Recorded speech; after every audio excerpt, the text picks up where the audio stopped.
Hello, beautiful people. This is Soren from Scientifically Savage, and I have a question for you. What if there be one thing that you could do to improve your focus, increase memory, and also would help you lose weight and build muscle? That one thing that can truly improve your physical and mental health. And what if I tell you it's free? Well, let's talk sleep. I mean, we all sleep, but the quantity and quality of sleep matters a lot. And in the modern world, where in a lot of cases, for productivity's sake, we tend to shorten the amount of sleep, which tends to be quite unproductive in the long term, or we tend to sabotage the quality of our sleep with our modern lifestyle. Understanding and implementing practices for better sleep will definitely improve almost all aspects of our life. As I said at the start of the video, we're talking about increased memory, focus, alertness, increased fat loss, increased muscle building, and the list is endless. I'm pretty sure you can do a Google search, but you don't really need to do a Google search because all of us had a sleepless night and really struggle for the next day. So these are my go-to things to do to get better quality sleep and get all those benefits that we talked about. Light. Light might be one of the biggest things that will influence your sleep. And if we start talking about light, we need to start talking about early in the morning. And I know we're talking about sleep, and a lot of people think, well, I sleep at night. Why are we talking about the morning? But if you want a good quality sleep at night, a lot of the practices start early in the day, such as light exposure. If you wake up and you tend to snooze your alarm and you sit in a dark room and eventually just scroll through your phone for about an hour, that will jeopardize the quality of your sleep towards the end of the day.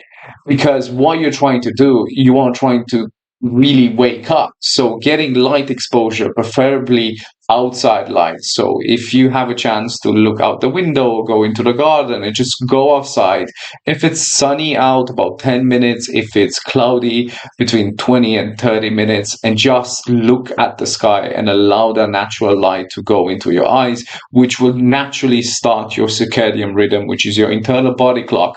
Even though in the morning is really important, get as much light in to wake you up. The opposite has to happen in the evening, where you're trying to limit the amount of light coming in. And I know that a lot of people will talk about the blue filter on their phones.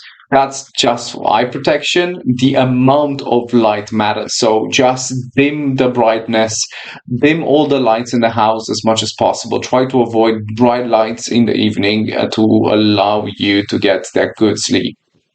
Temperature. Temperature is also a major factor when it comes to the quality of your sleep.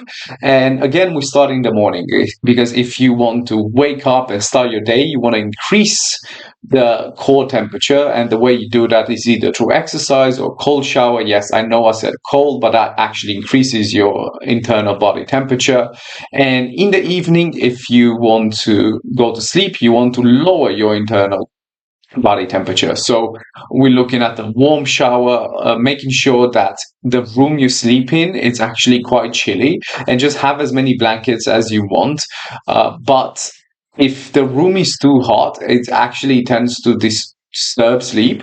So make sure that your bedroom or wherever you sleep has a relatively low temperature, and as I said, have as many blankets as possible, because during the night you can regulate your heat by taking a limb in and out. But if it's too hot and you just throw the blanket away, and I'm pretty sure I struggle doing summer to sleep because it's too hot, it tends to really mess up with your sleep. Food is also a major part of getting quality sleep, and it's not so much about what to eat, even if there's something that you can do. For example, if you want to eat some carbohydrates during the day, eating them later in the day can actually help with the quality of sleep, because the spike in insulin and therefore a blood sugar crush, you can use that to get you to sleep a bit easier. But really what it matters is how much food you eat and the timing.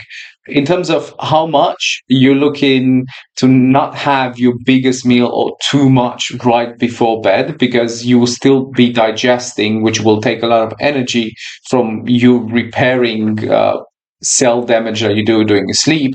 So you want to have a relatively small dinner or something that's easy to digest, and you want to have your last meal about 3 hours before you go to bed. You don't want it to be too early, because if you're really hungry, it can also affect your sleep and you will wake up in the middle of the night hungry. So about 3 hours and not have too much food seems to be the best for good quality sleep. Caffeine. And yes, I would mention caffeine when it comes to sleep. And if you're someone like me who drinks a lot of coffee throughout the day, and you might say that, "Well, I can still drink later in the evening or even at night and still go to bed." Yes, you can fall asleep, but it doesn't mean it's still not going to affect the quality of your sleep. So if you want to try to avoid caffeine 6 to 8 hours prior to going to bed. And an extra tip, if you can, avoid drinking coffee for the first 90 minutes from the point you wake up. It tends to give you the most benefits for that caffeine and not really hijack and give you that anxiety boost in the morning, because as you wake up first thing in the morning, your cortisol levels are quite high because they're meant to increase alertness and everything else. I'm not going to go into that. So adding coffee into that can just make you anxious first thing in the morning. So waiting for the first 90 to 120 minutes or an hour and a half or two in the morning to have your first coffee tends to have the biggest benefits for coffee. And because we mentioned caffeine, I think it's also important to mention alcohol and THC, because both of those can technically help you get to sleep quicker, but they will also affect your sleep in a negative way.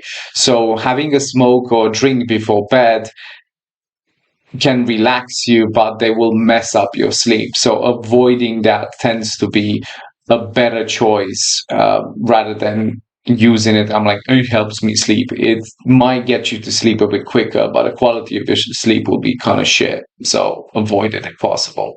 And lastly, exercise, where exercise can be extremely good for increasing the quality of your sleep. Exercising too close to bedtime can actually stop you from going to sleep, because exercise can have an energizing effect. So if you can time your exercise early in the day, even if it's cognitive exercise like gaming, try to place it early in the day and leave 3 hours before bedtime with no gaming or no gym or none of these things if possible.